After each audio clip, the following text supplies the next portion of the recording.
Assalamualaikum warahmatullahi wabarakatuh. Apa kabar sahabat Al-Fatah yang dimuliakan Allah?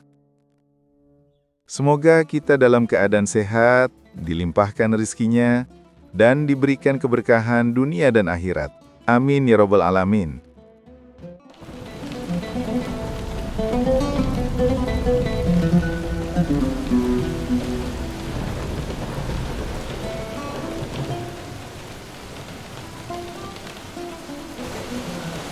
Di sebuah desa terpencil yang berada di pinggir sungai, masyarakat sedang dilanda dua masalah besar yang saling berkaitan. Pertama, tanaman palawija mereka terus-menerus diserang hama tikus yang merajalela. Kedua, desa itu kekurangan kayu bakar karena pohon-pohon di hutan sekitar sudah banyak yang ditebang.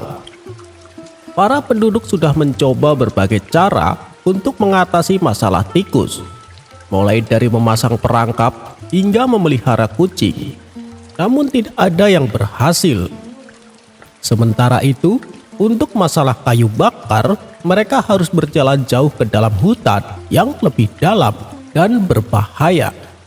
Mereka pun mengadu kepada Baginda Raja.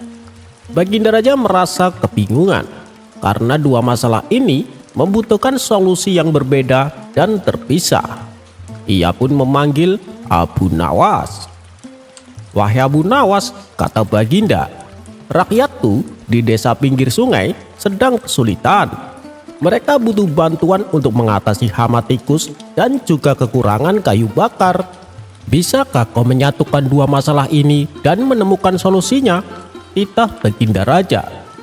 Abu Nawas tersenyum. "Ampun Baginda, hamba rasa ini adalah kesempatan terbaik untuk mengaplikasikan peribahasa yang sering kita dengar. Sekali dayung, 2-3 pulau terlampaui." Abu Nawas kemudian pergi ke desa tersebut. Ia mengamati situasi dengan cermat, melihat ladang yang rusak dan juga tumpukan kayu bakar yang semakin menipis. Setelah merenung sejenak, ia memanggil semua penduduk desa. "Wahai saudaraku sekalian," kata Abu Nawas, "ada banyak tikus yang merusak tanaman kalian, bukan?" Para penduduk mengangguk. "Tikus-tikus itu bersarang di mana?" tanya Abu Nawas. "Mereka bersarang di sela-sela tumpukan kayu tua di ujung desa, Tuan. Kami tidak berani menyentuhnya karena kayu itu sudah lapuk dan rapuh," jawab seorang petani. "Nah," seru Abu Nawas, "itu dia solusinya. Tikus-tikus itu sangat suka bersembunyi di tumpukan kayu tua yang sudah tidak terpakai. Sementara itu kalian membutuhkan kayu bakar, bukankah begitu?"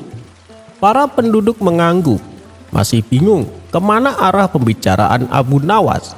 "Baiklah," lanjut Abu Nawas, "mulai sekarang setiap sore kalian harus menggali lubang besar di tengah desa, lalu kumpulkan semua tumpukan kayu tua dan lapuk di ujung desa itu dan bakar semuanya di dalam lubang yang telah kalian buat. Dengan begitu, kalian akan memusnahkan sarang tikus sekaligus membakar tikus-tikus yang ada di dalamnya." Para penduduk terperangah. Ide itu sangat sederhana, namun belum pernah terpikirkan oleh mereka. "Tapi tunggu," kata seorang penduduk, "bagaimana dengan kayu bakar kami? Bukankah itu akan habis sia-sia?" "Justru tidak," jawab Abu Nawas.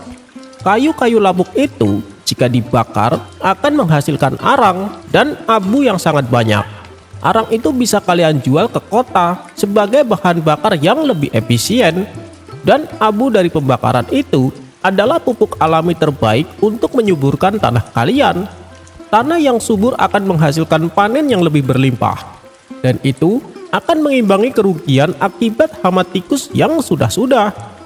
Para penduduk tercengang. Mereka segera melaksanakan apa yang dikatakan Abu Nawas. Mereka membakar tumpukan kayu tua dan hasilnya luar biasa. Hama tikus berhasil dibasmi. Arang dan abu yang dihasilkan memberikan keuntungan tambahan dan tanah mereka menjadi lebih subur. Ketika Abu Nawas kembali ke istana dan melaporkan semuanya kepada Baginda, Baginda sangat kagum. Abu Nawas, kau memang luar biasa. Dengan satu perintah, kau berhasil menyelesaikan 3 masalah sekaligus. Hama tikus, kelangkaan kayu bakar, dan kesuburan tanah. Ini benar-benar contoh nyata dari peribahasa sekali dayung, 2-3 pulau terlampaui, ujar Baginda Raja. Sejak saat itu, Abu Nawas semakin diakui sebagai penasehat yang tidak hanya cerdas, tapi juga praktis dalam menyelesaikan masalah. Dan peribahasa itu pun menjadi inspirasi bagi banyak orang untuk berpikir kreatif dalam menghadapi masalah, agar bisa mendapatkan manfaat ganda dari satu tindakan.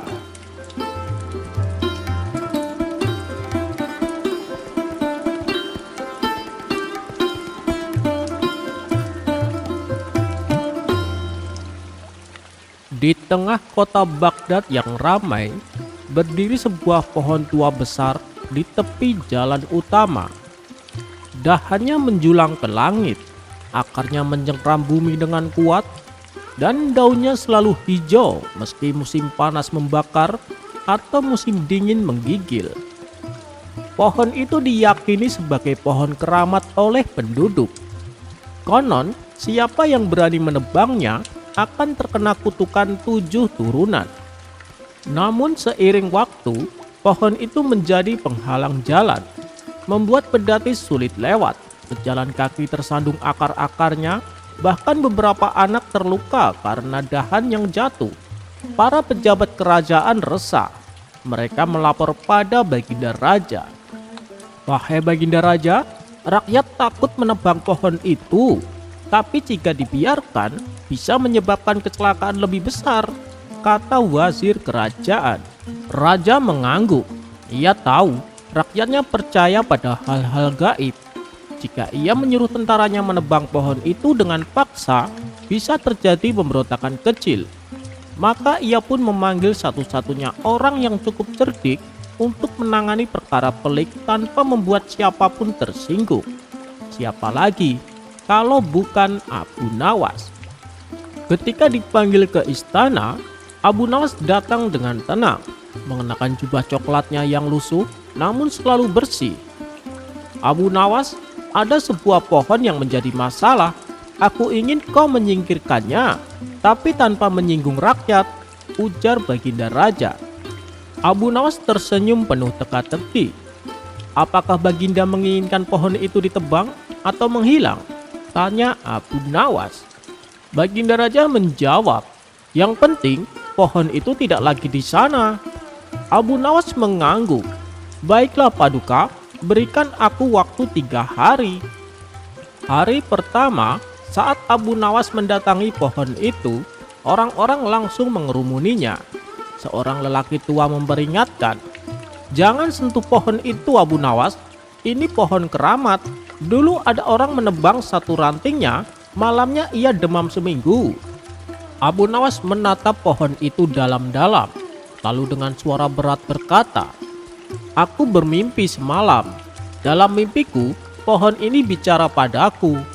Mendengar itu orang-orang menahan napas. "Apa katanya?" tanya mereka. "Pohon ini akan pergi sendiri dari tempat ini dalam waktu 3 hari. Ia akan berjalan karena ia ingin mencari tempat baru yang lebih lapang dan tidak membuat rakyat celaka," kata Abu Nawas. Orang-orang terkejut, tapi karena yang berbicara adalah Abu Nawas yang mereka anggap cerdik, lucu, dan kadang punya ilmu aneh, mereka mulai percaya. Di hari kedua, penduduk berbondong-bondong datang melihat pohon itu. Apakah benar akan bergerak? Beberapa bahkan membawa makanan, duduk, dan menunggu di malam hari. Namun saat pagi datang dan pohon itu masih di tempatnya, kerumunan mulai mundur. "Mungkin Abu Nawas bohong," gumam mereka. Tapi Abu Nawas datang dengan wajah serius. Ia berdiri di depan pohon dan berkata, "Wahai saudaraku sekalian, pohon ini bilang padaku, ia belum bisa pindah karena terlalu banyak orang melihatnya. Ia malu," kata Abu Nawas. Malam itu ia meminta semua orang menjauh. tinggalkan aku dan pohon ini sendiri malam ini. Besok kalian akan melihat keajaiban." Para penduduk meski ragu, akhirnya pergi. Tapi mereka berjanji akan datang lebih pagi esok hari. Begitu malam turun dan suasana tenang, Abu Nawas menyelinap kembali ke pohon tersebut bersama beberapa tukang kayu yang ia bawa secara diam-diam dari desa tetangga. "Aku tidak meminta kalian menebang pohon ini. Aku hanya ingin kalian memindahkannya. Potong akarnya hati-hati, lalu kita bawa batangnya ke pinggiran hutan dan ditanam kembali," kata Abu Nawas. Para tukang bekerja semalaman dalam diam. Tidak mudah, akar pohon begitu dalam dan batangnya sangat berat. Tapi karena Abu Nawas memimpin dengan semangat tinggi dan penuh akal, mereka berhasil. Saat menjelang fajar, pohon itu sudah tidak ada lagi di tempatnya. Tanah diratakan dan hanya tersisa sedikit jejak yang ditutupi semak-semak. Keesokan paginya penduduk berduyun-duyun datang. Mereka terkejut, pohon itu benar-benar lenyap. "Subhanallah, benar-benar mukjizat," seru salah satu wanita tua. "Pohon itu pergi sendiri ya," kata yang lain. Abu Nawas muncul dengan kantung matanya yang hitam karena kurang tidur. Ia pura-pura lelah dan berkata, "Ia berpindah di saat matahari belum bangun. Aku menyaksikannya. Ia bangkit perlahan, lalu berjalan ke arah barat. Ia berkata, ia ingin hidup damai di tempat yang tidak membuat manusia celaka." Mendengar itu penduduk menangis haru. Mereka bahkan membuat syair untuk menghormati pohon tua yang bijak. Sementara itu, Baginda Raja tertawa terbahak-bahak di istana saat mendengar kabar itu. Abu Nawas memang luar biasa. Ia bisa menyingkirkan pohon tua itu tanpa menebangnya di mata rakyat dan menjadikan mereka justru bersyukur. Beberapa hari kemudian, raja mengirim utusan untuk melihat ke pinggir hutan. Di sana, mereka menemukan pohon tua itu ditanam kembali dengan hati-hati. Tampak seperti baru tumbuh, tapi tetap kokoh. Raja pun berkata, "Biarkan pohon itu di sana. Biarlah ia menjadi simbol bahwa setiap masalah bisa diselesaikan dengan akal, bukan hanya kekuatan." Dan sejak itu, orang-orang tidak hanya menganggap pohon itu keramat, tetapi juga bijak, seperti orang yang memindahkannya. Abu Nawas pun semakin dikenal bukan hanya karena kelucuannya, tapi karena kemampuannya menyelesaikan masalah dengan cara yang tak pernah terpikirkan orang lain. Pesan dari cerita ini, masalah besar bisa diselesaikan tanpa kekerasan jika kita cukup cerdik dan sabar. Kadang yang kita butuhkan bukan kekuatan, tapi pemahaman terhadap pikiran manusia.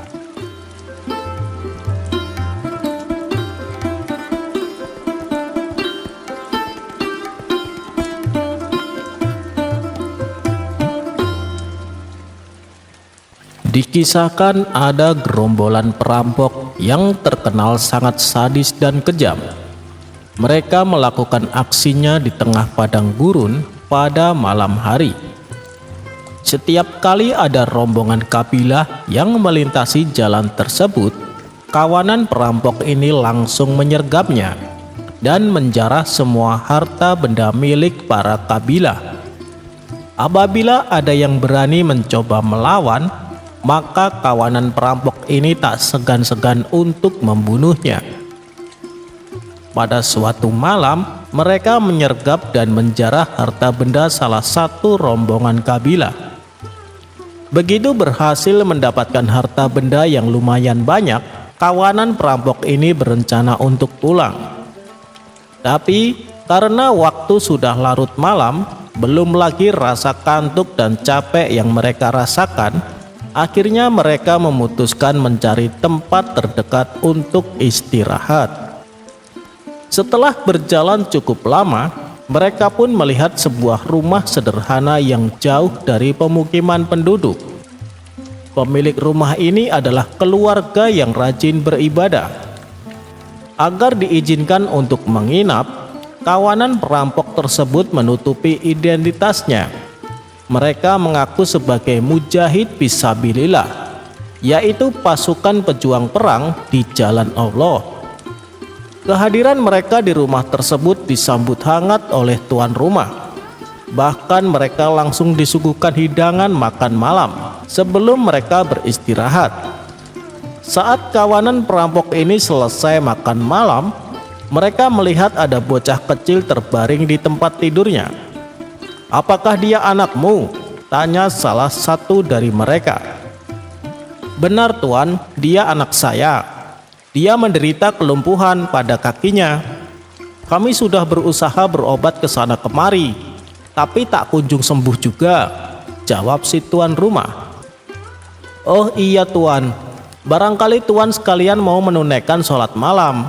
Akan saya antar ke tempat wudhu," kata si tuan rumah melanjutkan. Tak ingin identitasnya terbongkar, kawanan perampok ini terpaksa berwudhu dan melakukan sholat malam layaknya seperti yang dilakukan oleh pejuang fisabilillah. Si tuan rumah ini bukan hanya rajin ibadah, tapi ia juga selalu berprasangka baik kepada siapapun. Ia sama sekali tidak menaruh curiga bila tamunya adalah kawanan perampok.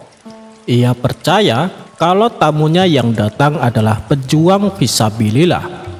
Bahkan bekas sisa air wudhu yang dipakai oleh para perampok ia kumpulkan di sebuah wadah. Dengan mengharap keberkahan dari mereka, lalu air tersebut ia basuhkan di kedua kaki anaknya yang sedang menderita kelumpuhan.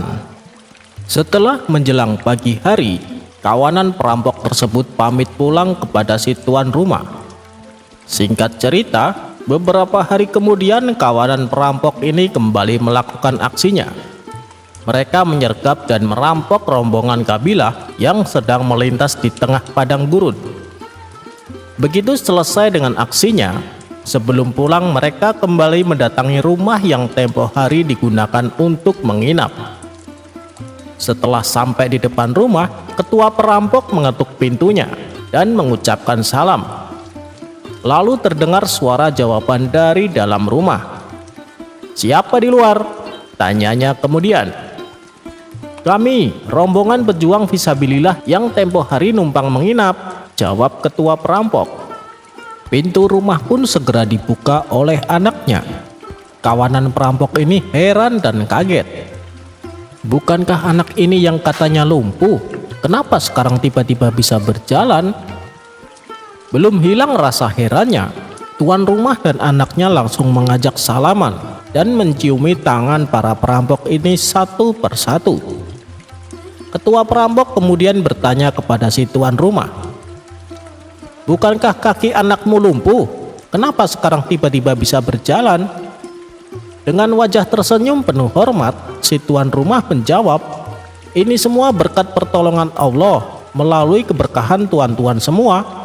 Tuan semua adalah pejuang fisabilillah. Tentunya tuan semua adalah orang-orang yang mulia. Air bekas wudhu yang dipakai tuan tempo hari, saya basuhkan di kedua kaki anak saya. Alhamdulillah, berkat pertolongan Allah melalui tuan-tuan semua, kaki anak saya sembuh total," kata si tuan rumah menjelaskan. Mendengar penuturan tuan rumah tersebut, para kawanan perampok ini bertambah kaget. Mereka pun langsung menangis dan terharu. "Maafkan kami, sebenarnya kami bukanlah pejuang fisabilillah. Kami perampok yang dikenal kejam dan sadis. Mulai saat ini kami akan bertobat. Kami akan tinggalkan semua perbuatan buruk kami," kata ketua perampok sambil menangis sesenggukan. Atas kejadian itu, mereka akhirnya menjadi pejuang perang fisabilillah sungguhan hingga ajal menjemput mereka. Sifat berprasangka baik yang diterapkan oleh si tuan rumah ini bukan hanya bermanfaat bagi dirinya, tapi juga bermanfaat bagi orang lain. Anaknya bisa sembuh dari kelumpuhan lantaran ia berprasangka baik kepada si perampok. Dan perampok tersebut menjadi bertobat karena sifat berprasangka baik yang selalu diterapkan oleh si tuan rumah. Kisah ini mengandung hikmah bahwa dengan selalu berprasangka baik bukan hanya bermanfaat, atau menguntungkan bagi diri kita sendiri, akan tetapi juga bermanfaat bagi orang lain.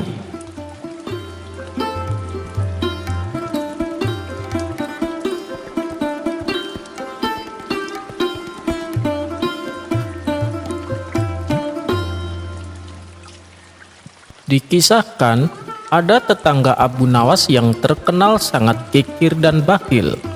Dia adalah Abu Jahil. Suatu hari ia mendatangi Abu Nawas untuk mengadukan masalahnya. Abu Jahil berkata, "Wahai Abu Nawas, beberapa hari ini aku kehilangan nafsu makanku. Bisakah kau membantuku?" Pinta Abu Jahil kepada Abu Nawas. "Oh, itu perkara mudah, tapi aku butuh sesuatu untuk mengatasi masalahmu itu," jawab Abu Nawas. "Benarkah? Apa yang kau butuhkan? Katakan saja Abu Nawas. Yang penting nafsu makanku kembali normal," tanya Abu Jahil. "Begini, bawalah roti yang paling enak yang kau simpan di rumahmu," perintah Abu Nawas. Tanpa menunggu lama, Abu Jahil yang pelit itu langsung pulang ke rumah mengambil beberapa roti miliknya.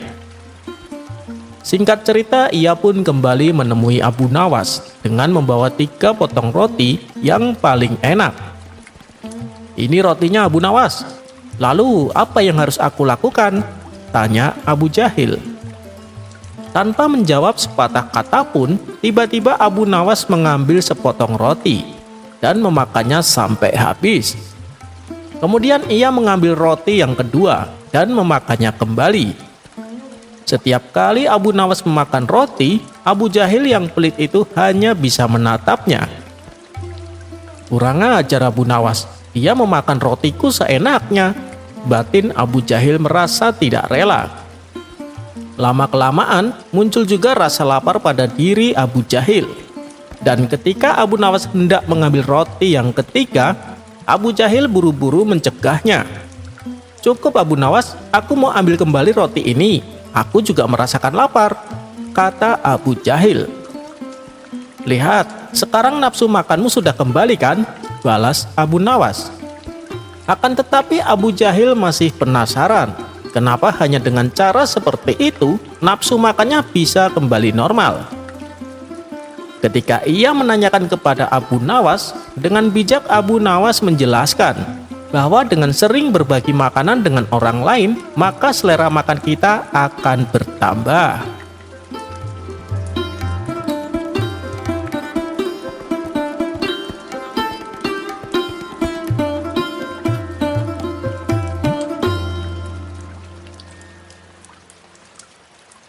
Dikisahkan Abu Nawas sedang memberikan nasihat kepada murid-muridnya tentang bahayanya perempuan dan laki-laki berduaan yang bukan mahrimnya, karena itu bisa menimbulkan perbuatan maksiat. Sebab manakala perempuan dan laki-laki berduaan, pihak ketiganya adalah setan. "Kalian tahu siapa itu setan?" tanya Abu Nawas. "Tahu Tuan Guru, setan adalah musuh manusia," jawab murid-muridnya. Kemudian salah satu muridnya bertanya, "Tuan Guru, apakah kita boleh memukul setan? Dia kan musuhnya manusia." Dengan tersenyum Abu Nawas membalas, "Boleh, kalian boleh memukul setan. Bila perlu pakai tongkat kayu," jawab Abu Nawas. Tidak berapa lama kemudian Abu Nawas kedatangan tamu seorang wanita dan lelaki. Abu Nawas pun mengajaknya masuk dan mempersilahkan duduk di ruang tamu. Ternyata kedua tamu tersebut adalah sepasang kekasih yang akan melangsungkan pernikahan. Dan tujuan mereka datang untuk meminta Abu Nawas supaya hadir di acara pernikahannya. Mereka meminta agar Abu Nawaslah yang memimpin doa di pernikahan. "Oh, baiklah. Kapan rencana pernikahannya?" tanya Abu Nawas. "Besok lusa Tuan Abu," jawab mereka. Ketika mereka sedang serius membicarakan rencananya, tiba-tiba beberapa anak murid datang dan menyerang Abu Nawas. Mereka memukulnya berkali-kali dengan menggunakan tongkat kayu. "Hei, Kalian apa-apaan? Tanya Abu Nawas sembari menahan rasa sakit. Kami sedang memukul setan, Tuan Guru, jawab muridnya serempak. Memukul setan? Apa maksud kalian? Tanya Abu Nawas keheranan.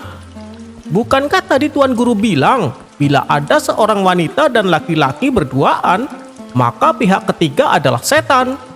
Tuan Guru juga bilang, katanya kami boleh memukul setan. Kalau perlu pakai tongkat kayu, ujar salah satu muridnya. Seketika Abu Nawas menepok jidat dan berkata, "Aduh, kalian pikir aku ini setan? Bukan begitu maksud saya," tutur Abu Nawas yang tengah menahan rasa sakitnya.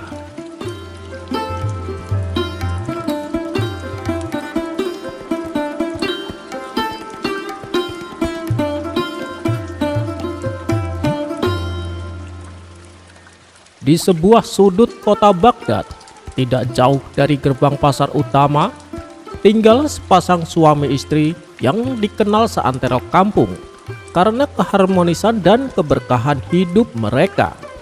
Suaminya bernama Raji bin Malik, seorang pedagang keripik kurma dan rempah-rempah. Istrinya Zumaroh, wanita lembut namun cekatan, yang selalu menyambut suaminya dengan senyuman dan semangkuk sup hangat. "Suamiku, hari ini dagangan kita laris. Hamba bahkan harus menolak pembeli terakhir karena dagangan telah habis sebelum zuhur." Mendengar itu Raji tertawa ringan. "Wahai istriku, sungguh keberkahan yang terus mengalir seperti sungai Tigris. Besok kita tambahkan porsi dagang. Siapa tahu bisa membelikanmu kain sutra dari Basrah." Mereka hidup tenang. Anak-anak mereka riang bermain di halaman.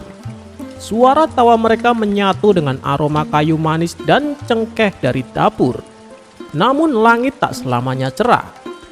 Musim berganti, hujan turun tanpa jeda, harga bahan baku naik, pembeli mulai sepi.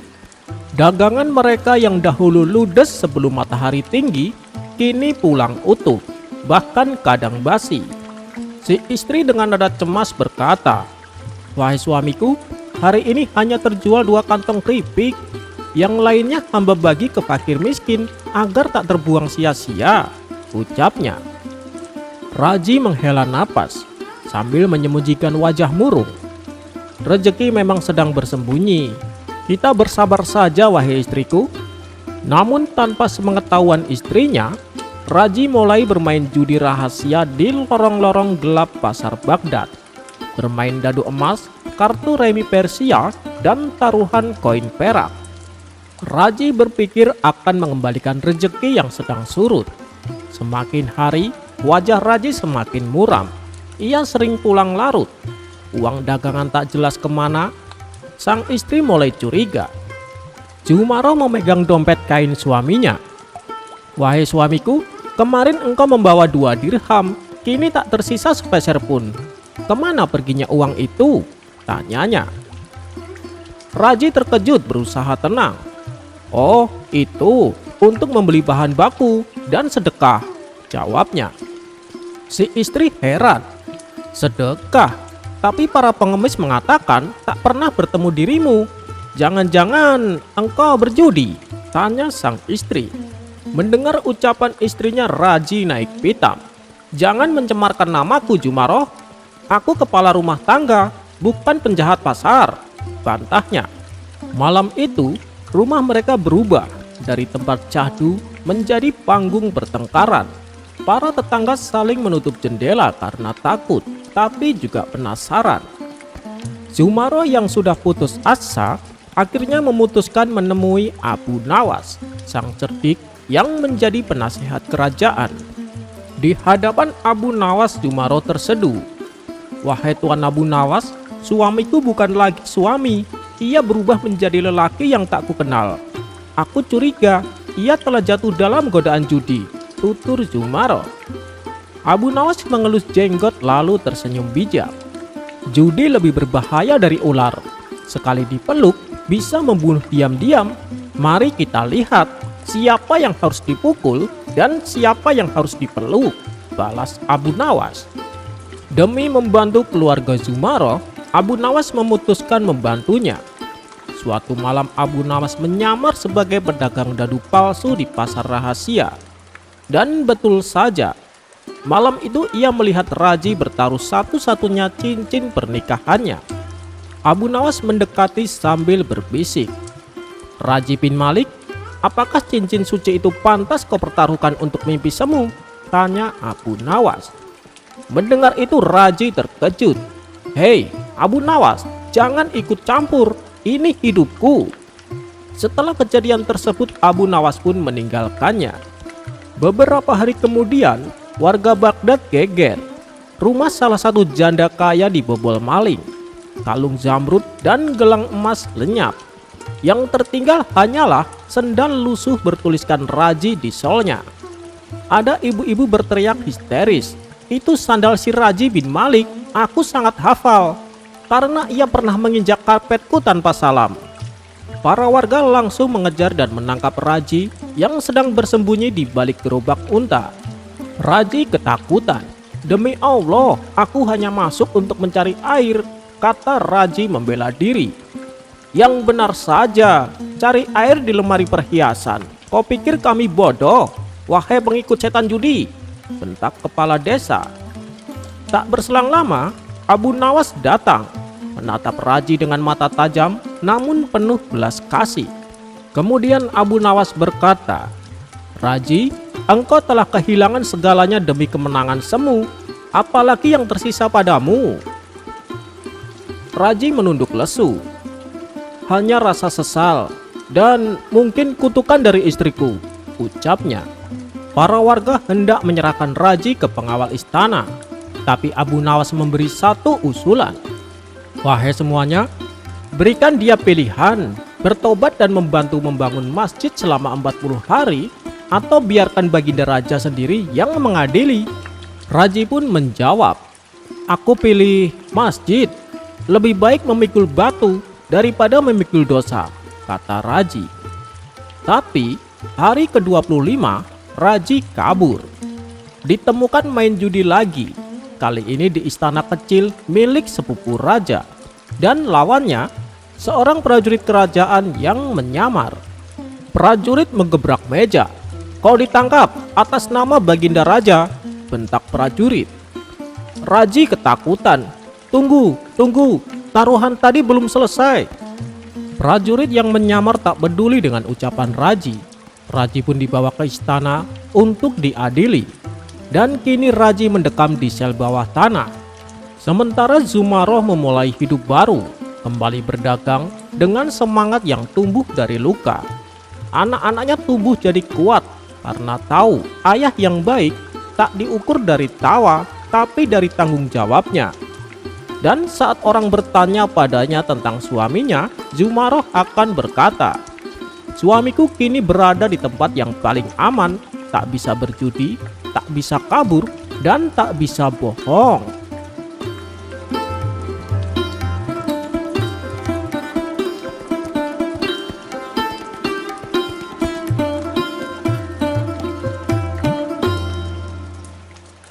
Persoalan yang dihadapi Abu Nawas seakan tiada habisnya. Pada cerita yang lalu, Baghdad dipimpin oleh gubernur yang kejam. Tapi berkat kecerdikan Abu Nawas, gubernur tersebut akhirnya dipecat dari jabatannya. Dan kini baginda raja menunjuk gubernur yang baru. Orangnya memang tidak kejam, tapi ia punya kebiasaan yang aneh, yaitu senang menertawakan orang lain. Pada suatu hari, koki istana salah mencampurkan resep. Akibatnya rasa masakannya jadi tidak enak. Tapi bukannya marah, tuan gubernur malah menyuruh kokinya untuk tutup mulut. Ia lalu membagikan makanan tersebut kepada semua pelayan dan bawahannya. Hampir saja mereka memuntahkan makanan tersebut. Namun, karena tidak berani membangkang perintah tuan gubernur, mereka terpaksa tetap mengunyahnya.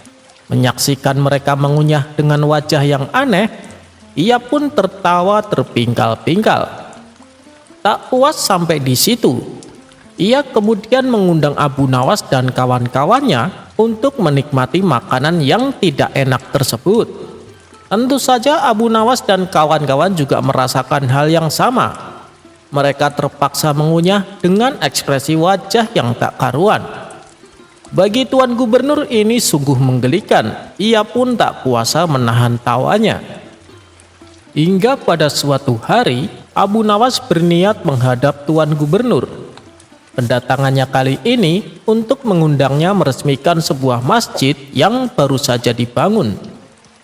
Tentu saja aku akan hadir, asalkan kamu mau memakai baju yang kuberikan padamu, kata Tuan Gubernur. Baju pemberian gubernur pasti bagus, aku sungguh beruntung, pikir Abu Nawas yang langsung mengangguk tanda setuju. Mata Abu Nawas lalu ditutup, kemudian ia dipakaikan baju baru tanpa diberi kesempatan untuk berkaca. Kau tampak gagah dan pantas Abu Nawas, semua orang pasti akan memandangmu. Sekarang silahkan pulang, besok aku pasti akan datang, kata Tuan Gubernur sambil menahan tawa. Abu Nawas pun merasa sangat senang dan bangga. Ia pulang dengan riang gembira. Dan benar saja, di sepanjang perjalanan, semua orang terpana memandang penampilannya. Hal ini membuat Abu Nawas semakin percaya diri. Setibanya di rumah, sang istri langsung berkata kepadanya, "Apa-apaan kau ini? Memalukan. Lekas copot bajumu dan basuh mukamu dengan air." Mendapati reaksi berbeda dari istrinya, Abu Nawas merasa penasaran. Ia pun segera berkaca dan tampaklah kedua pipi Abu Nawas berwarna hitam. Dan ketika bajunya dilepas, di belakangnya terdapat tulisan "Aku orang bodoh." Kurang ajar, dasar gubernur somplak, aku telah dikerjai olehnya. Jadi sewaktu ia menutup mataku, tangannya mengoleskan bedak hitam ke pipiku, geram Abu Nawas. Sementara itu, Tuan Gubernur tertawa terbahak-bahak di istananya sendiri. Ia tak bisa membayangkan bagaimana Abu Nawas ditertawakan orang-orang yang melihatnya. Keesokan harinya, setelah Tuan Gubernur meresmikan pembangunan masjid, ia berjalan menghampiri Abu Nawas. "Nanti sore datanglah ke istanaku. Ada sesuatu yang penting ingin kubicarakan," kata Tuan Gubernur. Abu Nawas pun mengiyakannya. Namun dalam hati ia berkata, "Kali ini aku jangan sampai tertipu olehnya. Aku harus tetap waspada." Singkat cerita, pada sore harinya duduklah Abu Nawas bersama gubernur di istananya yang megah. "Apa yang ingin Tuan bicarakan? Katakanlah," tanya Abu Nawas mulai curiga. Akan tetapi, dugaan Abu Nawas keliru. Tuan Gubernur justru berbicara serius mengenai kondisi rakyat Baghdad. Ia meminta kepada Abu Nawas untuk mendata orang-orang miskin supaya bisa mendapatkan bantuan. Tak hanya itu, Tuan Gubernur juga berencana mendirikan madrasah-madrasah gratis agar anak-anak Baghdad bisa mendapatkan pendidikan.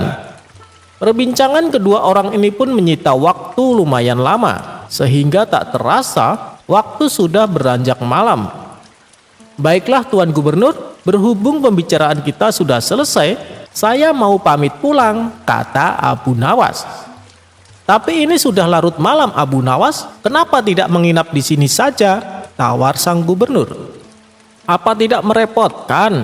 tanya Abu Nawas. "Kenapa merepotkan? Istana ini dibangun dari uang rakyat Abu Nawas. Jadi kamu berhak untuk menginap di sini," balas Tuan Gubernur. Mendengar hal itu, Abu Nawas yang tadinya benci setengah mati, kini berubah menjadi rasa kagum. Tidak kusangka, di balik sifat usilnya yang kelewatan, ternyata dia adalah gubernur yang peduli dengan rakyatnya, gumam Abu Nawas. Abu Nawas pun dengan senang hati menerima tawaran untuk menginap di istana. Maka diantarlah Abu Nawas ke sebuah kamar yang sudah disiapkan. Ketika ia membaringkan tubuhnya di ranjang, beberapa menit kemudian tubuhnya merasakan gatal-gatal. Rupanya ranjang tersebut telah ditaburi bubuk gatal. Ia pun mencoba mencari bedak untuk mengobatinya. dan bedak yang ia cari berada di atas meja. Segera saja ia menaburkan ke seluruh tubuh. Namun, bedak tersebut juga merupakan jebakan, karena ternyata bedak yang ia pakai sudah dicampuri bubuk bersin. Sehingga dalam waktu semalaman ia bersin terus-menerus. "Kurang ajar, tunggu saja nanti pembalasanku," kata Abu Nawas geram. Seminggu kemudian terdengar kabar Tuan Gubernur akan mengadakan pesta syukuran atas tahun kelahirannya. Semua warga diundang, baik pejabat maupun rakyat biasa, tak terkecuali Abu Nawas. Disinilah Abu Nawas mulai melancarkan aksi balas dendamnya. Sehari sebelum pesta dilaksanakan, Abu Nawas berpura-pura ingin membantu segala macam persiapan pesta. Tentu saja niat Abu Nawas ini disambut baik oleh Tuan Gubernur. Dan hari yang dinanti-nanti pun telah tiba. Ketika acara pesta berlangsung, Tuan Gubernur tampil dengan jubah kebesarannya yang membuat hadirin berdecak kagum. Namun kekaguman mereka seketika berubah menjadi tertawaan. Tuan Gubernur tak menyadari hal ini. Ia mengira bahwa mereka tertawa karena gembira. "Ayo, nikmati semua hidangan ini," kata Tuan Gubernur mempersilahkan. Begitu pula dengan Tuan Gubernur. Namun tak berapa lama, Tuan Gubernur memuntahkan kembali makanannya. Sementara orang-orang tampak asik memakannya dengan lahap. Kenapa rasanya tidak enak dan menjijikkan? Padahal hidangannya sama dengan mereka, pikir Tuan Gubernur. Kemudian ia pun memilih untuk tidak ikut makan. Ia berjalan menuju kursi singgasananya. Tapi ketika ia mulai duduk di atas singgasana, tiba-tiba pantatnya merasakan gatal-gatal yang teramat sangat. Hal ini membuatnya bertingkah seperti orang aneh. Ia menggaruk-garuk pantatnya sampai dengan posisi menungging. Para tamu undangan yang hadir spontan tertawa dibuatnya. Setelah rasa gatalnya agak mereda, ia mengambil sapu tangan untuk mengelap keringat di wajahnya. Kejadian tidak mengenakan kembali dialami. Tanpa sebab, ia bersin terus-menerus hingga acara pesta selesai. Ketika pesta telah berakhir, para tamu undangan pun satu persatu menyalaminya. "Terima kasih atas jamuannya, wahai Gubernur tolol," kata tamu pertama. Begitu pula dengan tamu kedua dan seterusnya. Mereka semua mengatakan hal yang sama. "Kurang ajar, kalian berani-beraninya menyebutku seperti itu," bentak Tuan Gubernur. "Tapi bukankah Tuan yang meminta kami memanggil demikian? Coba baca tulisan di punggung jubah Tuan," balas mereka. Akhirnya Tuan Gubernur mulai menyadari bahwa ada seseorang yang telah mengerjainya. "Ulah siapa ini? Ayo, mengaku!" teriaknya penuh amarah. Suasana yang tadinya meriah mendadak menjadi hening, dan semua para tamu undangan terdiam. "Saya Tuan Gubernur," jawab Abu Nawas. Orang-orang pun menatap ke arah Abu Nawas. "Apa maksudmu dengan perbuatanmu ini? Kau telah mempermalukan aku di hadapan orang-orang," bentak Tuan Gubernur. "Itu akibat ulah Anda sendiri, Tuan.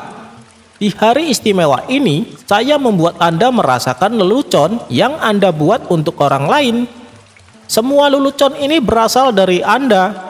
Jika Anda tak senang, berhentilah mengusili orang lain. Orang lain pun tak senang dan malu bila diperlakukan demikian," jelas Abu Nawas. Mendengar itu, Tuan Gubernur hanya terdiam. Ia baru sadar kalau ia keterlaluan dan ia berjanji akan menjadi gubernur yang baik.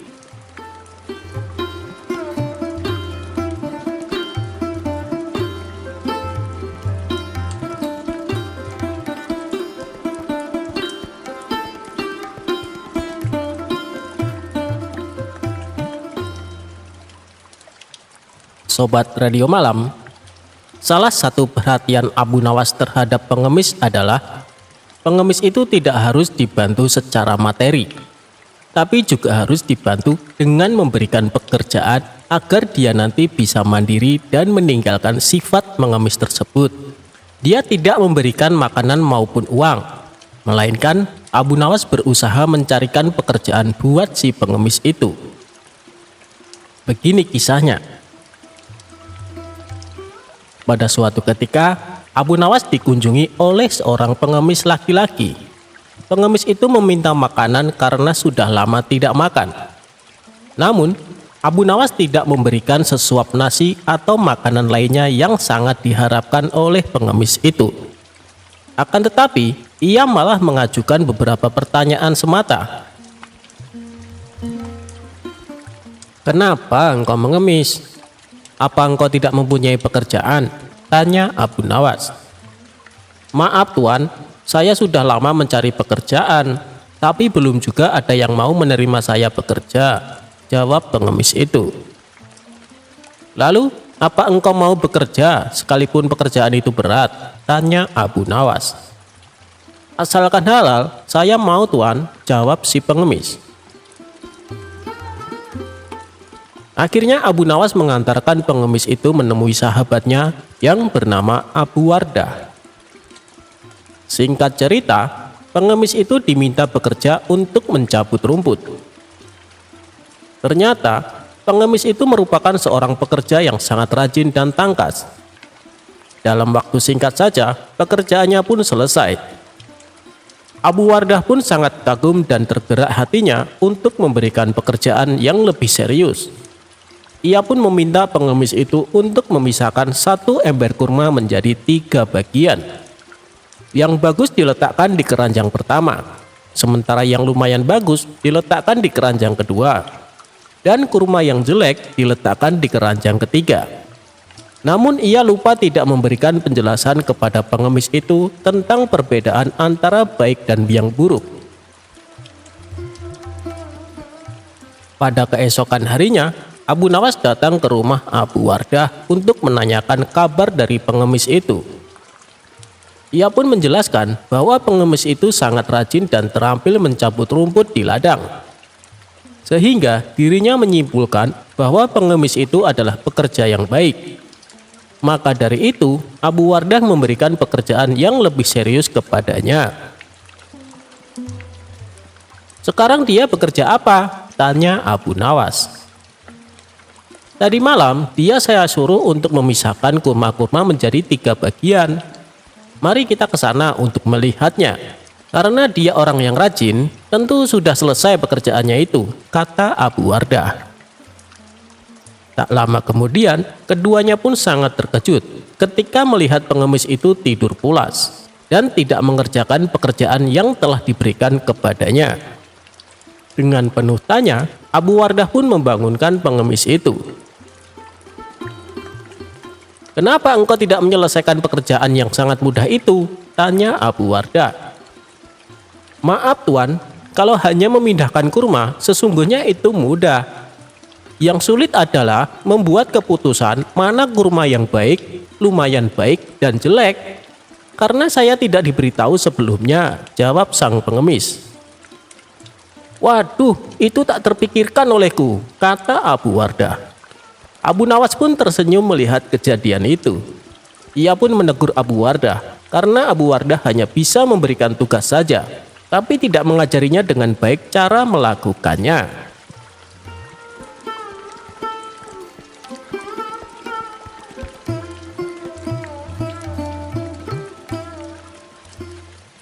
Abu Nawas lolos dari siasat busuk pemilik warung makan. Dikisahkan, Abu Nawas sering bepergian keluar kota untuk tujuan berdagang. Di kota tersebut, Abu Nawas sering mampir di warung makan langganannya. Suatu ketika, Abu Nawas baru saja tiba di kota itu dan seperti biasanya mampir di warung makan langganannya itu.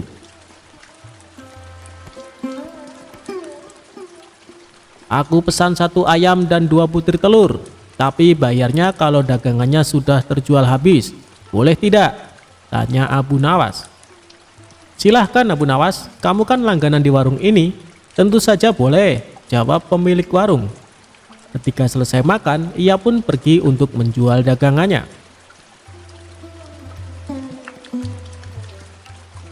Setelah 3 bulan berlalu, dagangan Abu Nawas pun habis. Kemudian Abu Nawas pergi mendatangi kembali warung makan langganannya. "Aku pesan makanan seperti dulu, 1 porsi ayam dan 2 butir telur," ucap Abu Nawas. Setelah Abu Nawas selesai makan, ia pun berkata, "Aku minta total tagihannya.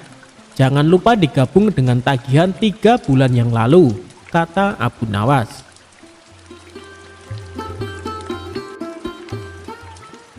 Si pemilik warung menghitung tagihannya dan memberikan secari kertas.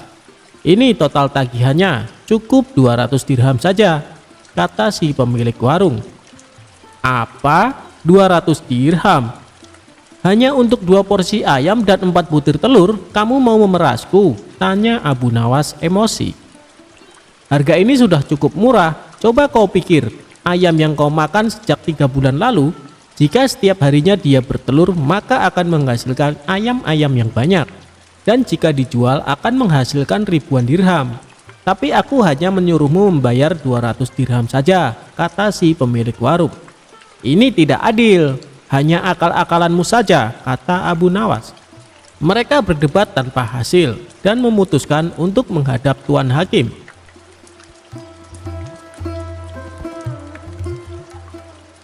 Ketika keduanya menemui hakim, ternyata hakim berpihak kepada pemilik warung. Lalu hakim bertanya, "Apakah kalian berdua menyepakati harga sejak 3 bulan yang lalu?" tanya Tuan Hakim. "Tidak, Tuan Hakim," jawab Abu Nawas.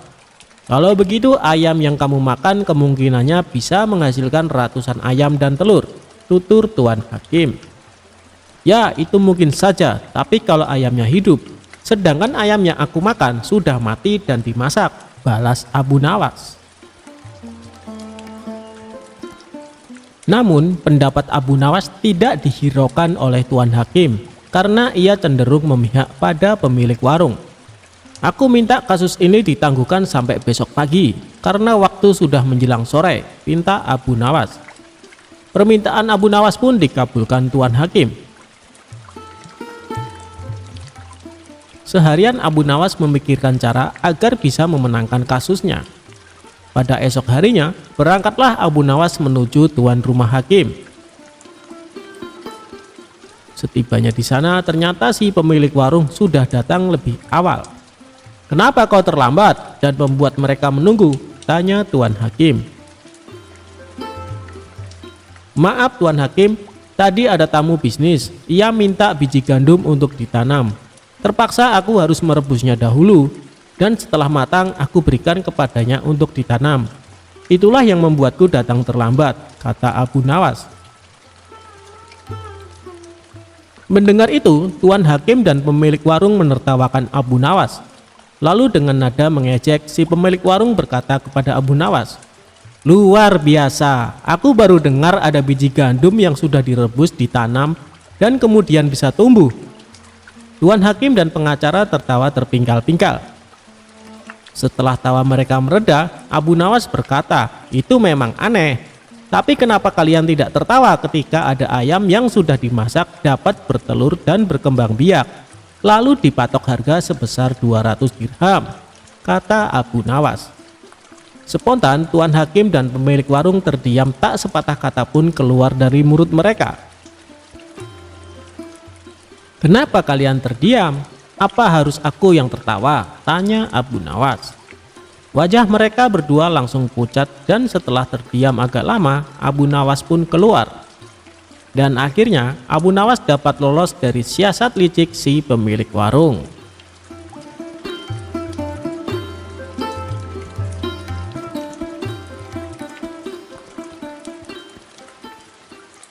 Abu Nawas tertipu setelah jauh-jauh pergi ke India. Suatu hari Abu Nawas merasa sedih karena kehilangan burung yang amat disayangi. Tidak ingin kesedihannya berlarut-larut, ia berinisiatif membeli burung baru. Maka pergilah Abu Nawas ke pasar burung di pusat kota. Setibanya di pasar, Abu Nawas langsung mendatangi salah satu toko yang menjual beraneka macam burung. "Anda mencari burung jenis apa, Tuan?" tanya si penjual. "Aku mau lihat-lihat dulu. Nanti kalau sekiranya ada yang cocok, baru ku beli," jawab Abu Nawas. Lalu tanpa sengaja Abu Nawas melihat ada burung yang sangat indah. Bulunya warna-warni dan kemilau. "Burung apa ini? Aku baru melihatnya," tanya Abu Nawas. "Oh, ini burung dari India, Tuan. Apakah Tuan berminat?" jawab si penjual. "Ya, aku tertarik. Tapi apa burung ini bisa berkicau?" tanya Abu Nawas lagi. "Waduh, sayang sekali, Tuan. Burung ini tidak dapat berkicau. Tapi burung ini bisa berbicara seperti manusia. Bahkan dia bisa diajak bicara. Dan satu lagi, Tuan, burung ini sangat cerdik," jelas si penjual. "Benarkah?" tanya Abu Nawas penasaran. Untuk membuktikannya, Abu Nawas lalu mencoba mengajaknya berbicara. Benar saja, burung itu bisa diajak berbicara layaknya manusia. "Baiklah, aku beli burung ini," kata Abu Nawas. Setelah transaksi pembayaran selesai, Abu Nawas langsung membawa pulang burung tersebut. Setibanya di rumah, ia menaruh burungnya dalam sebuah sangkar yang sangat indah. Suatu ketika saat Abu Nawas sedang asik bercengkrama dengan si burung, datanglah beberapa pengawal istana ke rumahnya. "Tuan Abu Nawas, Anda diperintahkan Baginda Raja untuk menghadapnya sekarang," kata salah satu pengawal. "Oh, baiklah, aku akan segera ke sana. Kalian pergilah dulu, nanti aku menyusul," balas Abu Nawas.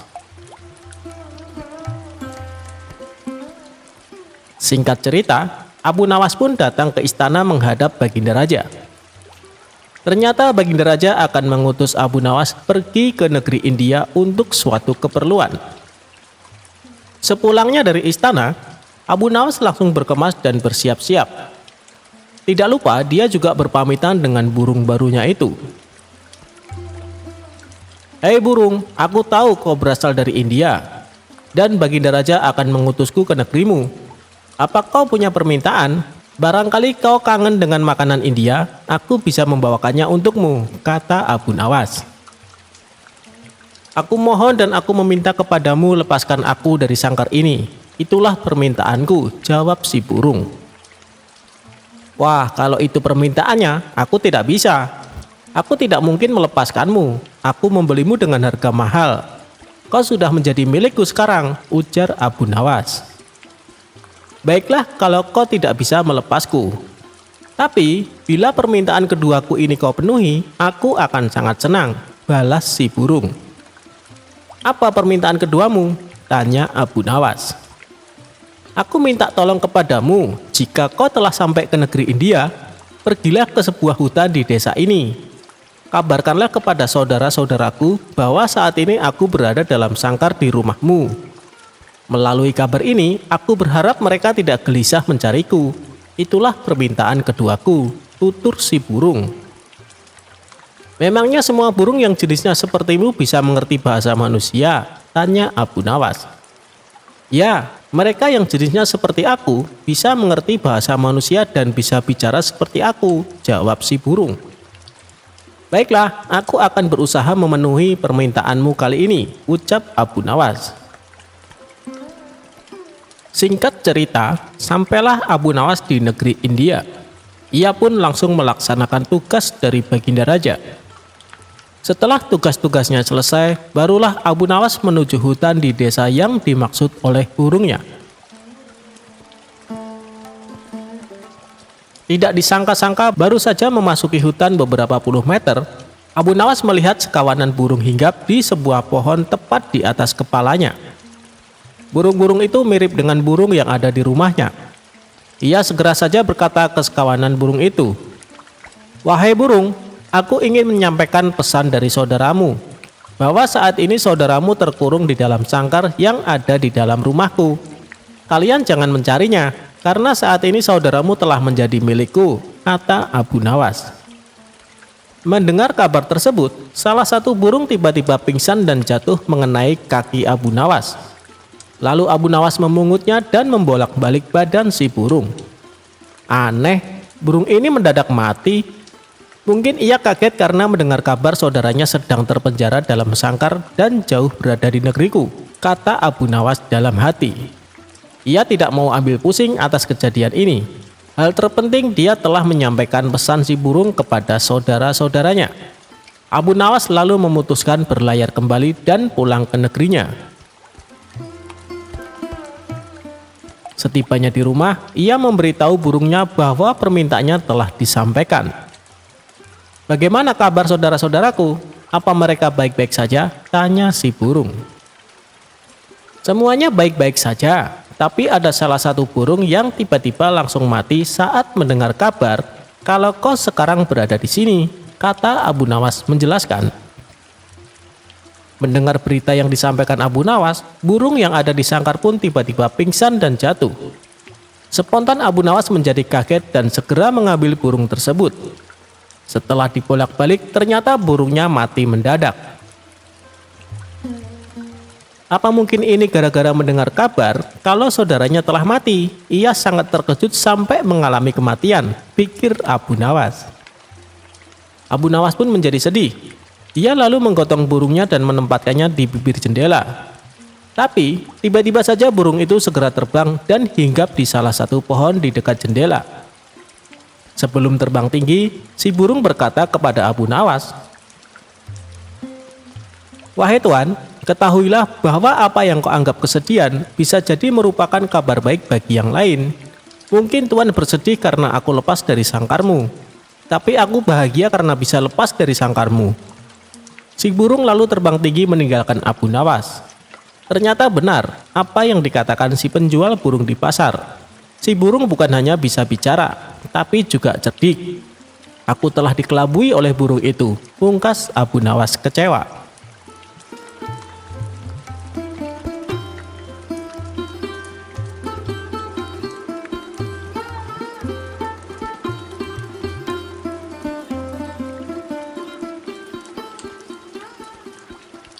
Abu Nawas bisa tahu warna angin.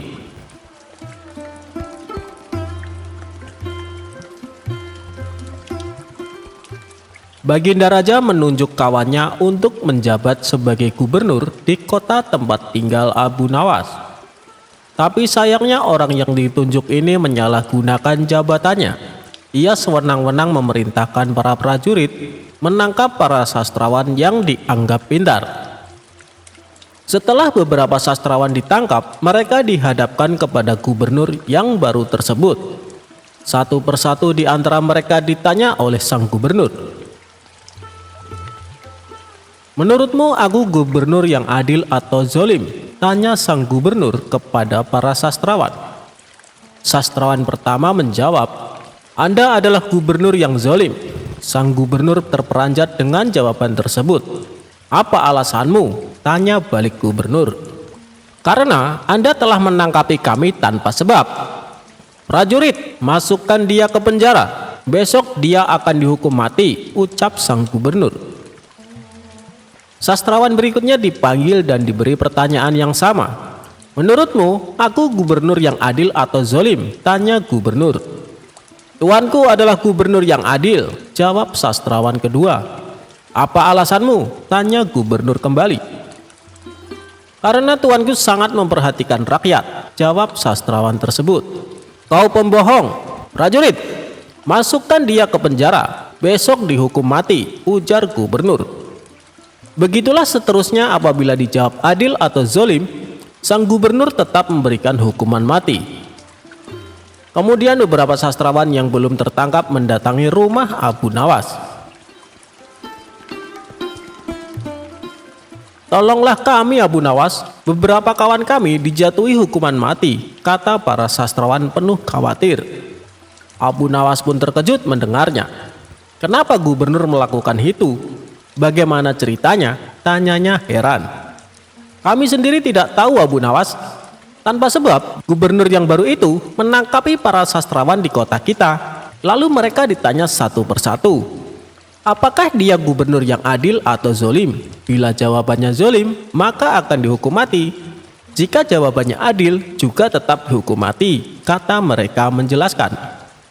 Pasti gubernur sakit, dia sudah tidak waras, ucap Abu Nawas. Itulah kenapa kami ke sini, Abu Nawas. Kami mendatangimu agar kau menyelamatkan kawan-kawan kami. Sebab rencananya besok mereka akan dihukum mati, ungkap para sastrawan. Baiklah, aku akan ke istana gubernur. Sekarang juga kalian pulanglah, ucap Abu Nawas. Sesampainya di sana, Abu Nawas langsung menghadap gubernur. Melihat kehadiran Abu Nawas, gubernur langsung emosi. Ngapain kau datang ke istanaku? Tanya dia. Aku mendengar kabar Anda menyuruh beberapa prajurit menangkapi para sastrawan pintar di kota ini. Tapi kenapa aku tidak ditangkap? Aku sangat tersinggung, jawab Abu Nawas. Oh, jadi kau menganggap dirimu bagian dari mereka? Tanya gubernur. Tentu saja, masyarakat di kota ini tahu siapa aku. Aku adalah sastrawan terpandai di kota ini, balas Abu Nawas. Baiklah, Algojo, tangkap Abu Nawas dan penggal lehernya, perintah gubernur. Tunggu dulu, sebelum leherku dipenggal, perintahkan Algojomu agar jangan sampai merusak rambutku. Sebab aku baru saja keluar dari tukang cukur, timpal Abu Nawas. Mendengar itu, gubernur langsung tertawa. Itulah jiwa kesatria yang aku kagumi darimu. Aku mengampunimu, Abu Nawas, kata gubernur. Bolehkah aku meminta satu permintaan? Tanya Abu Nawas. Apa permintaanmu? Katakan saja, jawab gubernur. Aku juga minta pengampunan untuk kawan-kawanku, pinta Abu Nawas. Sejenak gubernur terdiam lalu berkata kepada Abu Nawas, aku akan mengabulkan permintaanmu, tapi ada syaratnya. Kau harus bisa menjawab 3 pertanyaanku. Baik gubernur, aku siap menjawabnya, sahut Abu Nawas. Menurutmu, aku gubernur yang adil atau zolim? Tanya dia. Tuan bukan gubernur yang adil, bukan pula gubernur yang zolim. Orang-orang yang zolim itu adalah kita, sedangkan Tuan adalah pedang keadilan yang membalas kezaliman, jawab Abu Nawas. Luar biasa, jawabanmu sungguh menakjubkan Abu Nawas, ujar sang gubernur. Sekarang pertanyaan kedua, mana yang lebih bermanfaat, matahari atau bulan? Tanya gubernur. Matahari terbit di siang hari bersamaan dengan terangnya dunia. Maka menurutku matahari kurang bermanfaat. Sementara bulan terbit di waktu malam yang menerangi dunia dan menjadikannya seperti siang. Maka menurutku manfaat bulan lebih besar, ujar Abu Nawas. Gubernur pun tertawa dengan jawaban Abu Nawas. Memang nyeleneh tapi masuk akal. Baiklah Abu Nawas, sekarang pertanyaan terakhir. Menurutmu warna angin itu apa? Tanyanya. Warna angin itu merah, jawab Abu Nawas dengan enteng. Apa alasanmu? Tanya gubernur lagi. Kalau kita masuk angin, lalu badan dikerok, pasti akan muncul warna merah di badan. Itu menunjukkan kalau anginnya sedang keluar. Berarti warna angin adalah merah, jawab Abu Nawas menerangkan. Untuk kedua kalinya gubernur dibuat tertawa terpingkal-pingkal. Kamu memang cerdik Abu Nawas. Kau mendapatkan apa yang kau inginkan. Ternyata apa yang dikatakan Baginda Raja tentangmu memang benar, tutur gubernur. Abu Nawas spontan kaget mendengar nama Baginda Raja disebut. Maksud Tuan bagaimana? Tanya Abu Nawas penasaran. Jadi begini, sebelum aku ditugaskan kemari, Baginda Raja memberitahu kalau di kota ini banyak sastrawan pintar, dan di antara sastrawan yang paling cerdik adalah kau. Aku berniat memanggil mereka untuk diberi hadiah. Tapi sebelumnya aku ingin mengerjai dulu. Ternyata kau malah datang untuk membantu mereka. Dan ini adalah suatu kesempatan bagiku untuk menguji kecerdasanmu, cerita gubernur. Jadi hukuman mati yang Tuan berikan hanya berpura-pura? Tanya Abu Nawas kaget. Benar Abu Nawas, aku hanya ingin mengerjai mereka sebelum memberikan hadiah, jawab gubernur. Abu Nawas pun terdiam sejenak. Kurang ajar, ternyata aku masuk perangkapnya. Tunggu saja pembalasanku nanti, ungkapnya dalam hati.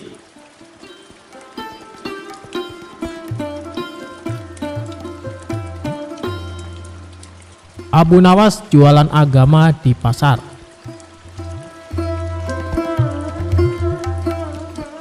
Lama sudah Abu Nawas tidak bertemu dengan Baginda Raja. Ia sangat merindukan kebersamaan dengan rajanya itu. Biasanya dalam 1 bulan, Abu Nawas sampai 4 kali dipanggil ke istana untuk menemani sang raja untuk berbincang bersama. Namun sudah hampir 1 tahun Baginda Raja belum juga memanggilnya ke istana. Hingga terbesit dalam benak Abu Nawas jika Baginda Raja sudah melupakan dirinya. Sebenarnya, Abu Nawas bisa saja langsung datang ke istana dan menemui sang Baginda Raja. Sebab Abu Nawas merupakan salah satu orang yang diberi keistimewaan khusus oleh sang raja. Tetapi, kalau Abu Nawas bertemu raja tanpa ada kepentingan, ia khawatir para menteri kerajaan akan berprasangka buruk padanya. Untuk bertemu sang raja, Abu Nawas kemudian berpikir dan bergegas menuju ke pasar. Sesampainya di pasar, Abu Nawas mulai memasuki toko demi toko. Hampir semua toko yang dihampiri oleh Abu Nawas, semuanya terdiam dan heran. Sebab Abu Nawas hendak menawarkan sesuatu yang menurut orang tidak wajar, yakni agama. Di salah satu toko, Abu Nawas bertanya, "Apakah toko ini menjual agama?" Tentu saja si pemilik toko heran.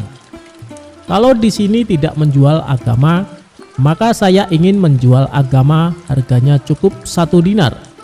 Apakah kamu berminat?" ungkap Abu Nawas.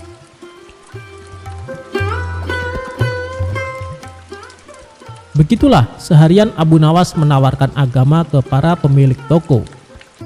Kemudian Abu Nawas berteriak-teriak di tengah pasar sambil berucap, "Agama, agama, ada yang mau membeli agama?" Sontak hal tersebut membuat kaget orang di pasar. Banyak yang menuduhnya telah ateis. Orang-orang lantas membawanya ke hadapan sang raja. Setibanya di hadapan sang raja kemudian berkata kepada Abu Nawas, "Kenapa kamu bisa diikat oleh orang-orang dan dibawa ke sini?" Abu Nawas kemudian menjawab, "Mereka menangkap dan membawa saya ke sini karena saya ingin menjual agama saya di pasar." Kemudian Baginda Raja berkata kepada Abu Nawas, "Kalau kamu ingin menjual agamamu sendiri, kenapa mereka marah?" Abu Nawas kemudian menjawab, "Jika saya menjual agama saya sendiri, mereka berpikir saya tak lagi punya agama. Jika saya tak lagi punya agama, mereka menyimpulkan saya tidak bisa sholat lagi. Jika saya tidak bisa sholat lagi, mereka menyimpulkan berarti saya tak punya Tuhan. Jika saya tidak punya Tuhan, mereka berpendapat kalau begitu saya ateis. Begitulah cara pengadilan jalanan menghukum saya," ungkap Abu Nawas. Baginda Raja kemudian berkata, "Jika kamu tidak punya agama lagi karena sudah dijual, bagaimana cara kamu menyembah Tuhan?" "Ya, saya tinggal masuk ke masjid lalu menunaikan sholat," jawab Abu Nawas. Sang raja kemudian bertanya kembali, "Loh, kok dengan cara sholat? Kok di masjid? Bukankah itu cara orang Islam beribadah? Berarti kamu masih punya agama, Abu Nawas. Padahal kamu sendiri sudah menjual agamamu." Abu Nawas kemudian bertanya, "Lantas kalau begitu apa arti agama?" Baginda Raja kemudian menjawab bahwa agama adalah seperangkat ajaran yang datang dari langit yang mengajarkan seluruh umat manusia untuk selalu berbuat baik. Mengganggu orang lain sekecil apapun adalah perbuatan tidak baik. Jika setiap orang beragama berbuat baik, maka tatanan hidup bersama umat manusia akan baik dengan sendirinya.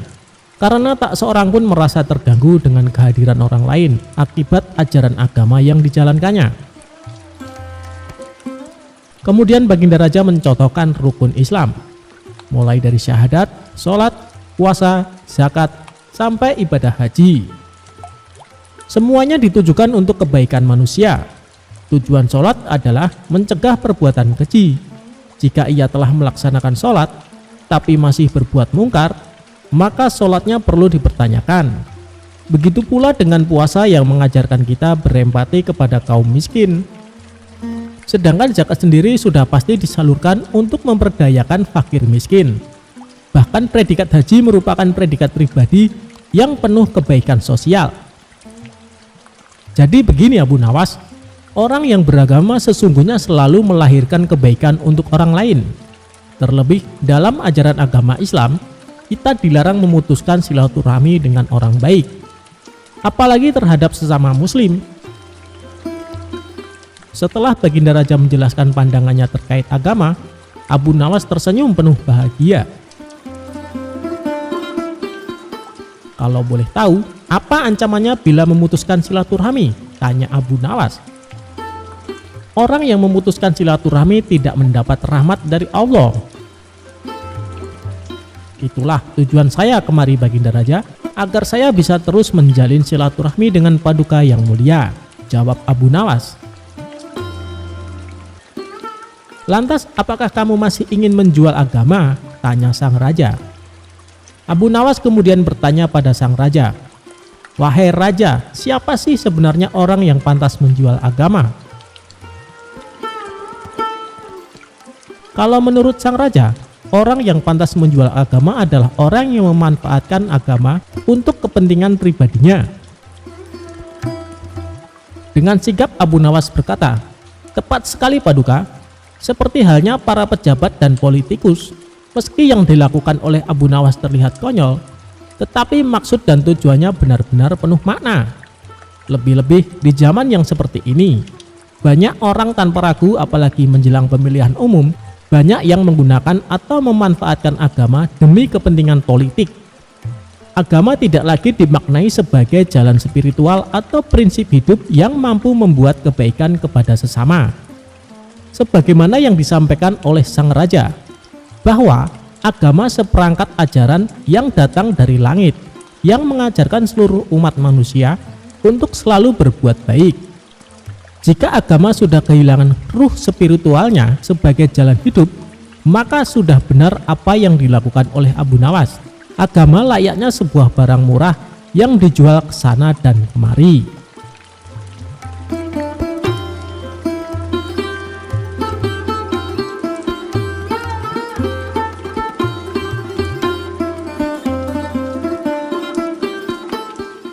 Seperti hari-hari sebelumnya, Abu Nawas diperintahkan Baginda untuk menghadapnya di istana kerajaan. Namun kali ini dengan suasana yang berbeda. Abu Nawas dipanggil pada malam hari yang sangat dingin. Di tengah obrolan yang sedang asik-asiknya, tiba-tiba Baginda Raja bertanya, "Wahai Abu Nawas, apakah engkau mau telanjang bulat di atas atap malam ini?" "Tergantung pada imbalannya Baginda Raja," jawab Abu Nawas. "Kali ini engkau akan aku beri 500 dirham jika mampu melaksanakannya," jawab Baginda Raja. Karena melihat imbalan yang begitu besar, tanpa berpikir panjang, Abu Nawas segera melepas bajunya. Sesudah bajunya dilepas, selanjutnya Abu Nawas naik menuju atas atap dan duduk seperti yang diperintahkan Baginda Raja. Tentu saja Abu Nawas merasakan rasa dingin yang sangat menusuk kulit. Hingga malam menjelang subuh, Abu Nawas baru turun ke bawah. "Mohon ampun Baginda Raja, mana hadiah yang Baginda janjikan kepadaku?" tanya Abu Nawas. "Oh, itu. Sabar dulu wahai Abu Nawas. Jadi semalaman apa yang telah engkau lihat?" tanya Raja. "Hamba tidak melihat apa-apa tuanku yang mulia. Hanya seberkas cahaya yang terlihat dari kejauhan," jawab Abu Nawas.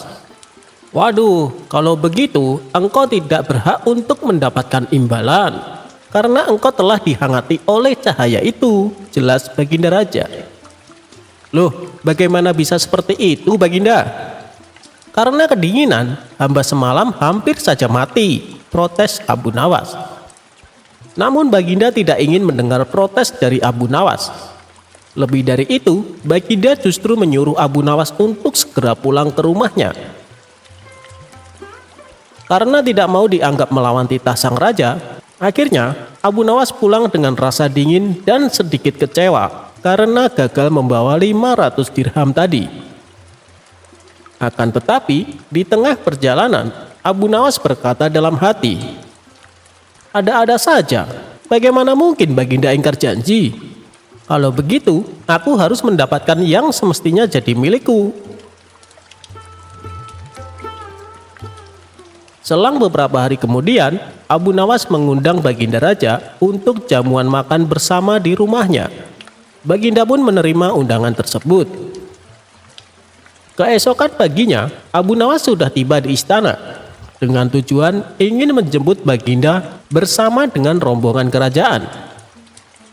Akan tetapi di tengah perjalanan, Abu Nawas meminta izin kepada Baginda untuk mendahului mereka dengan alasan ada hal yang harus dikerjakan, terutama akan menyiapkan hal penyambutan meriah kepada Baginda dan pejabat kerajaan. Hingga beberapa saat kemudian, Abu Nawas sudah berada di tempat acara. Di situ Abu Nawas rupanya menyuruh murid-muridnya agar mempersiapkan segala sesuatu untuk menyambut Baginda. Tak lama setelah itu, Baginda Raja beserta para rombongan datang. Abu Nawas mulai bercerita macam-macam dengan tujuan agar Baginda Raja menjadi senang. Namun karena keasikan ngobrol, Baginda Raja terlihat memegangi perut pertanda rasa lapar sudah menjalar di tubuh sang raja. "Wahai Abu Nawas, mana makanannya?" tanya Baginda Raja. "Mohon ampun Baginda, harap bersabar sedikit karena apinya lamban sekali panasnya. Padahal sejak dari tadi pagi sudah dinyalakan," jawab Abu Nawas. "Api jenis apa itu? Kok lamban sekali panasnya? Coba antar aku ke dapur," tanya Baginda Raja. Setibanya di dapur, Baginda Raja merasa heran karena ada api namun tidak ada terlihat makanan yang sedang dimasak. "Wahai Abu Nawas, mana makanannya?" tanya Baginda kembali. "Itu Baginda yang mulia, ada di atas pohon," jawab Abu Nawas sambil menunjuk pohon tersebut. "Wah, pantas saja. Bagaimana mungkin bisa matang kalau yang dimasak di atas sana, sedangkan apinya ada di bawah? Itu terlalu jauh jaraknya," kata Baginda Raja merasa heran. "Ini sama saja Baginda dengan kasusku beberapa hari lalu. Bagaimana tubuhku ini bisa dihangatkan oleh cahaya yang berada di kejauhan?" jelas Abu Nawas. Mendengar penjelasan Abu Nawas membuat Baginda Raja tertawa lebar. Baginda kemudian menyuruh pengawalnya untuk memberikan 2 kali lipat dari hadiah yang pernah dijanjikan, yaitu 1000 dirham.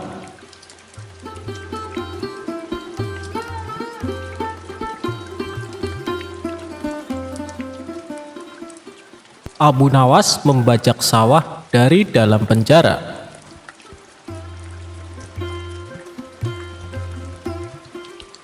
Berawal dari sebuah keteledoran yang tidak bisa ditoleransi pihak kerajaan, Abu Nawas menjadi buronan Baginda Raja. Ia pun mengerahkan prajuritnya untuk menangkap Abu Nawas di rumahnya. Tibalah prajurit istana di rumah Abu Nawas. Mereka melihat Abu Nawas dan istrinya sedang mencangkul di ladang yang akan ditanami kentang. Baru mencangkul beberapa meter saja, tanpa ampun para prajurit menggelandang Abu Nawas ke penjara istana. Abu Nawas sedih karena ladangnya belum selesai dicangkul. Ditambah, sang istri tidak mungkin kuat mencangkul sendirian. Di dalam penjara, Abu Nawas berpikir keras agar istrinya tetap bisa menanam kentang. Kalau tidak, musim tumbuhnya kentang akan berlalu begitu saja. Kemudian, ia memanggil seorang penjaga penjara. "Wahai penjaga, saya ingin menulis surat rahasia untuk istriku di rumah tentang sesuatu yang sangat penting," kata Abu Nawas yang menyampaikan bahwa suratnya itu tidak boleh dibaca oleh siapapun. Si penjaga penjara tersebut langsung melaporkan keinginan Abu Nawas kepada Baginda Raja. Baginda Raja menyetujuinya. Penjaga penjara langsung mengambilkan kertas dan pena untuk Abu Nawas. Abu Nawas menulis dalam suratnya, "Wahai istriku, janganlah engkau sekali-sekali menggali ladang kita, karena aku menyembunyikan harta karun dan senjata di situ. Tolong jangan bercerita kepada siapapun." Tentu saja Baginda Raja penasaran, lalu membaca surat rahasia Abu Nawas untuk istrinya. Setelah mengetahui isi surat tersebut, Raja mengirim banyak prajurit untuk menggali ladang Abu Nawas. Istri Abu Nawas kaget. Prajurit kerajaan ramai-ramai menggali ladangnya. Setelah sekian lama para prajurit menggali di seluruh ladang, namun tidak mendapatkan apa-apa. Justru pekerjaan mencangkul ladang yang selama ini di hadapan Abu Nawas dan istrinya kini sudah selesai dan bisa ditanami kentang. Abu Nawas kembali menyurati istrinya, "Istriku, sekarang engkau bisa menanam kentang tanpa harus menggali tanah."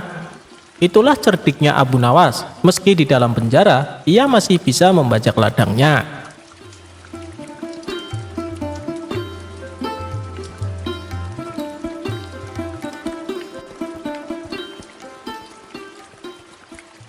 Hadiah dari Abu Nawas untuk hakim yang curang.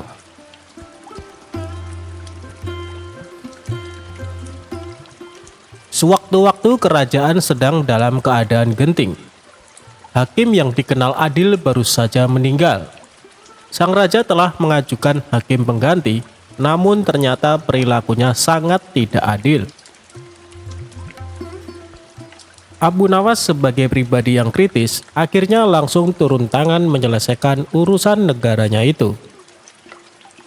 Abu Nawas tidak mau jika kerajaan yang menjadi tempat berdiskusi dengan Baginda Raja menjadi tempat kemaksiatan dan ketidakadilan.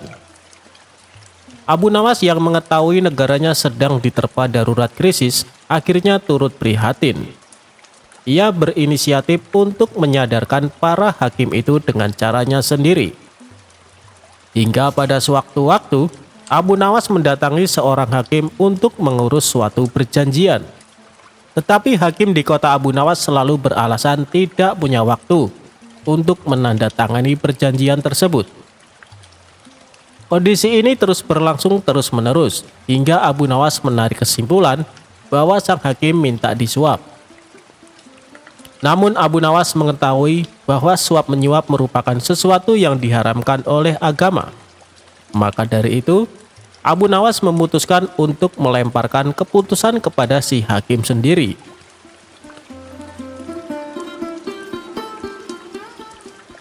Abu Nawas kemudian menyiapkan sebuah gentong. Gentong tersebut diisi dengan kotoran sapi hingga hampir penuh. Kemudian di atas gentong tersebut diolesi mentega. Tak menunggu waktu lama, gentong itu segera dibawa ke hadapan sang hakim. Namun saat Abu Nawas menghampirinya, sesuatu yang aneh terjadi. Tiba-tiba saja kesibukan sang hakim langsung hilang dan memiliki waktu untuk menuliskan tanda tangannya pada surat perjanjian Abu Nawas. "Wahai Tuan Hakim, apakah boleh saya memberi gentong mentega itu sebagai ganti tanda tangan Tuan?" tanya Abu Nawas mengelabui. Sang hakim menjawab sambil mengamati gentong itu. "Ah, engkau jangan terlalu dalam memikirkannya," kata si hakim dengan sedikit tersenyum. Tak lama setelah itu, hakim tersebut lantas mencolek sedikit mentega dengan ujung jarinya lalu mencicipi. "Wah, enak sekali mentega ini," kata sang hakim. "Memang betul Tuan, sesuai dengan ucapan Tuan." "Jangan terlalu dalam mencolek menteganya," jawab Abu Nawas. Abu Nawas kemudian segera meninggalkan kantor sang hakim setelah mendapatkan tanda tangan si hakim. Beberapa saat setelah itu, sang hakim pulang dengan hati yang riang gembira karena mendapat satu gentong berisikan mentega itu. Setibanya di rumah, sang hakim memanggil istri dan anak-anaknya untuk makan bersama. Pada mulanya mereka sekeluarga sangat menikmati mentega itu. Tetapi begitu lapisan mentega itu habis, mereka mulai memakan kotoran sapi. Aduh, apa ini? Baunya kok sangat busuk seperti kotoran hewan, kata Hakim. Hakim lantas teringat perkataan Abu Nawas. Setelah berpikir panjang, ia baru sadar bahwa semua itu adalah ulah si Abu Nawas yang ingin menyadarkannya untuk meninggalkan praktek suap menyuap. Tampaknya ia merasa bersalah atas sikapnya selama ini. Hingga keesokan harinya, ia mendatangi rumah Abu Nawas dan meminta maaf atas kekilapannya selama ini.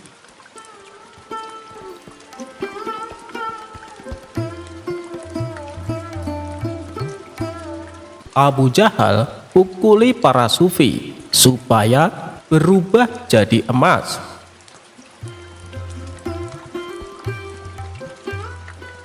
Berawal dari adanya seorang pedagang sukses bernama Abdul Malik. Ia dikenal sebagai orang baik dari negeri Khurasan. Kekayaannya yang berlimpah selalu dimanfaatkan untuk bersedekah. Abdul Malik kerap mengundang orang-orang miskin untuk makan bersama di rumahnya. Sampai ada suatu hari, dia menyedekahkan hampir semua hartanya dan merasakan kelegaan yang jauh lebih nikmat dibandingkan ketika memberi hanya sebagian kecil. Kelegaan itu membuatnya memutuskan menggunakan tiap harta miliknya untuk kesejahteraan fakir miskin. Abdul Malik membebaskan hatinya dari segala kekayaan duniawi dan berserah diri kepada takdir Allah Subhanahu wa Ta'ala. Suatu ketika saat sedang menunaikan sholat, Abdul Malik melihat sosok gaib muncul dari lantai kamarnya. Sosok itu ternyata seorang laki-laki berjubah berpenampilan layaknya seorang sufi. Laki-laki misterius tersebut menghampiri Abdul Malik dan berkata, "Wahai Abdul Malik, manusia murah hati dari Khurasan, aku adalah dirimu sendiri karena engkau telah berbuat kebajikan yang sungguh mulia. Kau mampu melepaskan diri dari kekayaan tanpa merasa menjadi orang hebat. Oleh karena itu, aku menganugerahkan kau dari sumber anugerah yang sejati. Ketahuilah, setiap hari dengan cara ini aku akan muncul di depanmu. Saat itu pukullah aku dan aku akan berubah menjadi emas. Ambillah emas itu sebanyak yang kau mau. Tak perlu khawatir kau akan menyakitiku, sebab yang kau ambil akan diganti dari sumber segala anugerah." Setelah berkata demikian, sosok itu pun lenyap seketika.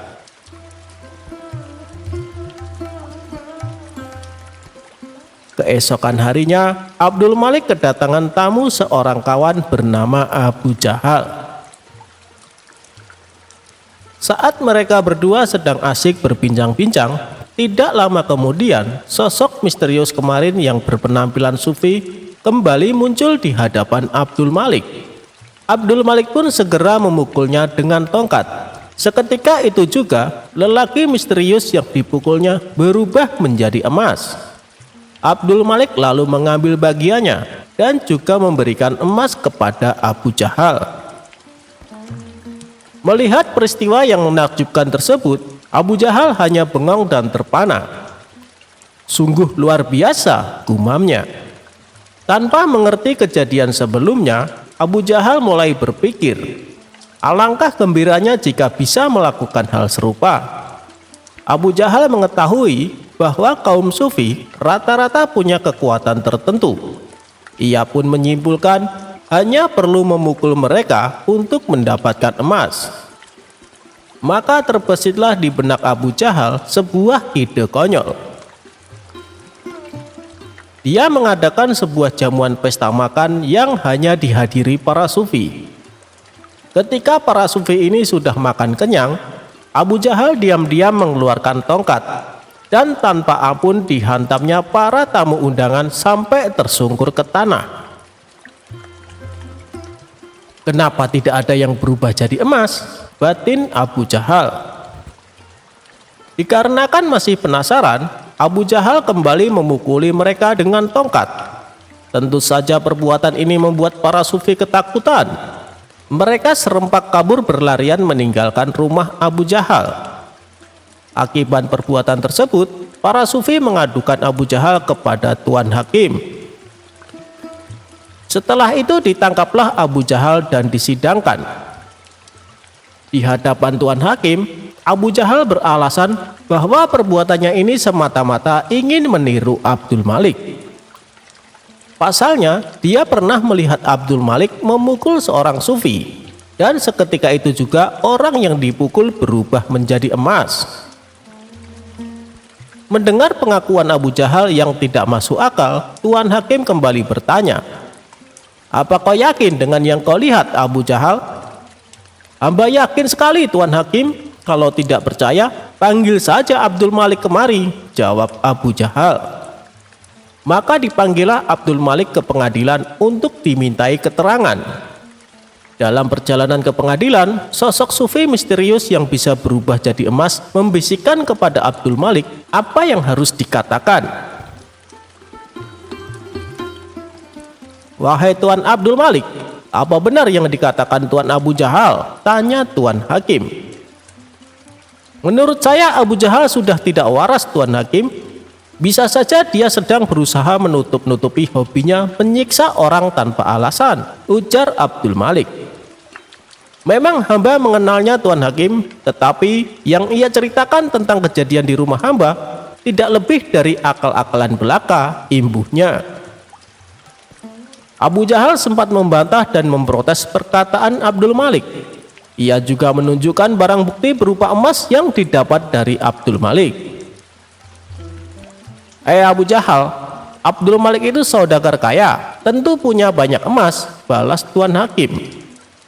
Dikarenakan tidak punya bukti dan yang diceritakan tidak masuk akal, akhirnya Abu Jahal dihukum penjara. Sementara Abdul Malik masih melakukan rutinitas seperti biasa, memberikan sedekah uang dan makanan kepada fakir miskin setiap harinya.